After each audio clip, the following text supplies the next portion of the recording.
last question. So this is more of a sort of sociological question, really, rather than a philosophical one. So in your essay in Philosophers Without Gods, you describe your development from devout Catholic girl to adamant atheist. And the problem of evil played a big role in your conversion. So imagine that you edited another book, Philosophers Without Homeopathy, where you describe your development from advocate of homeopathic medicine for all sorts of illnesses, including cancer, to adamant skeptic. And in that essay, you lay out the case against homeopathy. It's just water. Studies show that it's no more effective than a placebo, and so on. And you conclude, as you do in your essay in the Norton Introduction, that, well, the reasonable thing to do would just be to disbelieve in the effectiveness of homeopathy. Okay, well, if you did that, then there would be this big difference between the reception of your homeopathy essay and your theism essay, namely that many intelligent, well-informed, thoughtful people would not be persuaded by the argument in the Norton Anthology, but all of them, almost all of them, 99.9% of them would be persuaded by your argument in the homeopathy anthology. So why is that?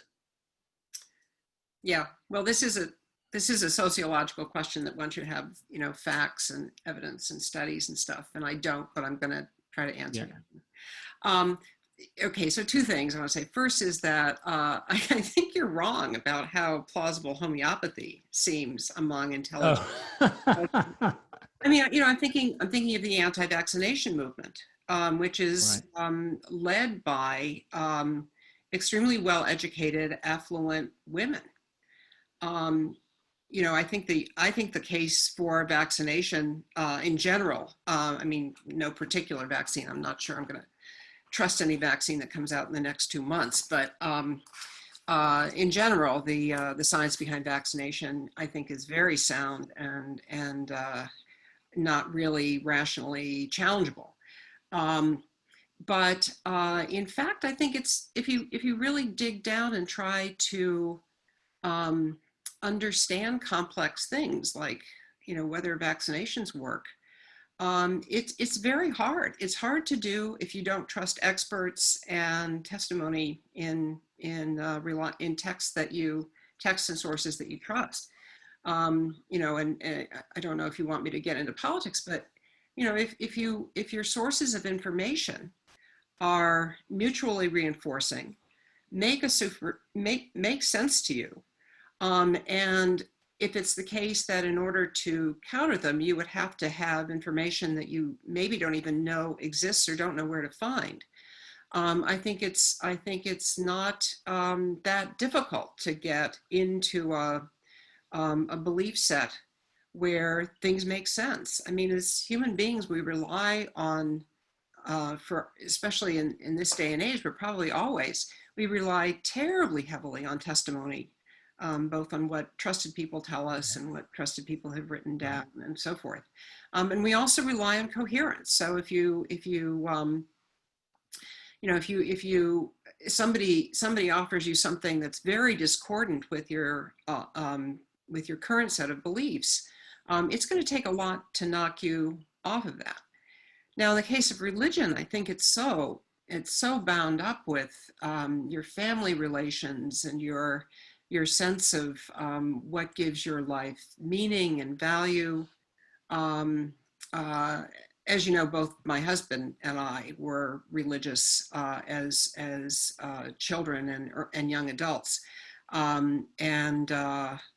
Fortunately, you both lost your faith at more or less the same time. Right? Yeah, I think so. Yeah. But do you accept a version of the sociological observation? I take the point about anti-vaxxers, but do you accept a version of the sociological observation for trained philosophers? I mean, there aren't very many anti-vaxxers or 9/11 truthers or flat earthers or whatever among trained philosophers, as far as I know. But there are plenty of Yeah. yes, plenty of theists. I Yeah. mean, maybe not Yeah. as many as there are, probably not as many as there are among the general population. Yeah. That's very likely true. But still, there are. You can easily find them. Roger White being one of them. I know. He bothers me, actually. Yeah, so I guess my question is, are you, I mean, another way, an adjacent question is, does that really bother you? So somebody once, a philosopher friend, maybe 10, 12 years ago, asked me quite politely about my work on atheism. Why are you wasting your time doing this? And I realized, preaching to the choir. Well, I mean, I really do like to talk to theists who are willing to talk to me. Michael Ray and I had a really good time last, spring of 2019, I guess it was. We had been asked to talk about naturalism and religion, and we had a long series of talks, and culminating in a sort of public conversation that we had in outside Cleveland. And it's wonderful to explore issues with this kind of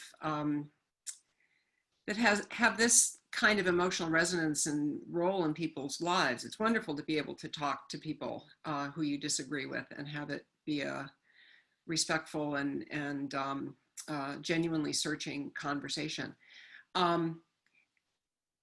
I do think that religion is bound up with an awful lot of stuff. Now, one of the things that I learned I spent 3 years in middle school. I was at a Catholic school. And one of the things that shocked me was how little my fellow students seemed to care about the doctrines. I mean, I was so obnoxious. I was always at people about what they were supposed to be doing during Lent, and how could you eat a candy bar and then receive communion? But what I suspect, I know it's true in a couple of cases, what I suspect is that they are still Catholics. They are still part of a Catholic community. And I think that religion offers people that. And I also think that a lot of people, philosophers you probably notice this, are weird. And they start asking questions and demanding explanations and responses to objections and so forth, in places where a lot of people just leave it be. So I think for a lot of people, it's not a heavy duty intellectual commitment. It's part of a way of life to avow certain things. My friend Georges Ray has an article in Philosophers Without Gods, and he makes this distinction between genuine belief and mere avowal. People will say things and like there are three persons in one God, which was something that I was taught was a Catholic doctrine. And most people would most of the people I knew just said there are three persons in one God. I was like, what do you mean there are three persons in one God? I don't understand. They're distinct. They're not distinct. What is this? What's going on? So I think for a lot of people, religion just isn't that, even for people who are very serious intellectually, in other parts of their life. I just don't think it raises an intellectual problem for them. Okay.